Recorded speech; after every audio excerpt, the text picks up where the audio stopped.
નમસ્કાર મિત્રો, આપણું સ્વાગત છે ખેડૂત વિકાસ યુટ્યુબ ચેનલમાં। મિત્રો, આજના આ વિડીયોની અંદર આપણે ડુંગળી બજારમાં હાલ ક્યારે વધારો અને ડુંગળીના ભાવ શું 500 રૂપિયાની સપાટી ઉપર પહોંચી શકે છે કે નહીં તેના વિશે સંપૂર્ણ માહિતી મેળવવાના છીએ। તેથી ખાસ વિડીયોમાં છેલ્લે સુધી બન્યા રહેજો। ઉપરાંત વિડીયો પસંદ આવે તો વિડીયોને લાઇક કરી દેજો અને જે પણ મિત્રો આપણી ચેનલમાં નવા છે સબસ્ક્રાઈબ કરી નાખજો, જેથી દરરોજના જે તાજા ડુંગળી અને તેના ભાવને લગતી માહિતી છે એ તમારા સુધી સૌથી પહેલાં પહોંચતી રહે।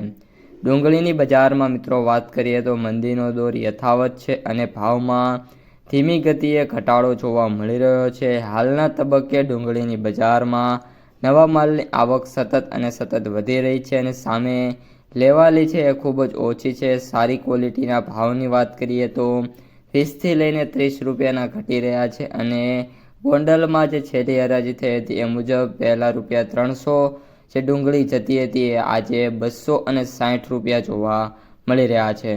બજારમાં વેચવાલી સારી છે અને ડિમાન્ડ છે એ સ્ટેબલ હોવાથી હાલ બજાર છે એમાં કોઈ પણ પ્રકારના જે તેજી છે એના ચાન્સ છે નહીં।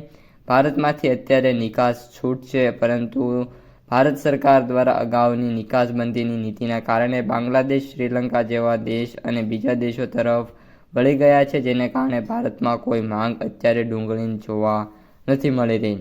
આ ઉપરાંત મિત્રો વાત કરીએ તો મહુવામાં લાલ ડુંગળીની 4600 કટ્ટાની આવક હતી અને ભાવની વાત કરીએ તો 62 રૂપિયાથી લઈને 212, જ્યારે સફેદ ડુંગળીની વાત કરીએ તો 623 કટ્ટાની આવક સામે જે ભાવ છે 110થી 264ના જોવા મળી રહ્યા હતા।